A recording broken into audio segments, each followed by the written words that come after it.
ఎంతో మంది ఐరన్ లోపంతో బాధపడుతున్నారు.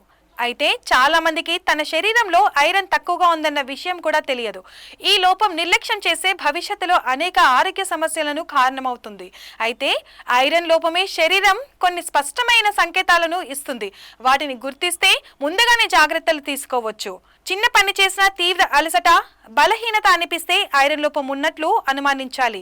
ఎర్ర రక్త కణాలు తగ్గిపోవడంతో చర్మం తెల్లగా పాలిపోయినట్లు కనిపిస్తుంది. పెదవులు, కళ్ళ రెప్పలు, వేళ్ల చివర్లు మరింత తెల్లగా మారతాయి. హిమోగ్లోబిన్ తగ్గడంలో శరీరానికి ఆక్సిజన్ సరఫరా తగ్గి శ్వాస తీసుకోవడంలో ఇబ్బంది కలుగుతుంది. తరచూ ఐస్ లేదా చల్లని పదార్థాలు తినాలనిపించడం కూడా ఐరన్ లోపానికి సంకేతం.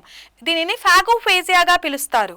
గోళ్లు సులభంగా విరగడం, చిట్లిపోవడం, నోట్లో అల్సర్లు, నాలుకపై గాయాలు ఏర్పడుతుంటాయి. రోగ నిరోధక శక్తి తగ్గడంతో జలుబు, దగ్గు వంటి ఇన్ఫెక్షన్లు మళ్ళీ వస్తుంటాయి. రక్త ప్రసరణ సరిగ్గా లేకపోవడం వల్ల ఎప్పుడూ చల్లదనం అనిపిస్తుంది. ఈ లక్షణాలు కనిపిస్తే నిర్లక్ష్యం చేయకుండా వెంటనే వైద్యుల సలహా తీసుకొని సరైన ఆహారం మరియు చికిత్స ద్వారా ఐరన్ లోపాన్ని అధిగమించాలి. ముందస్తు జాగ్రత్తే ఆరోగ్యానికి భద్రత.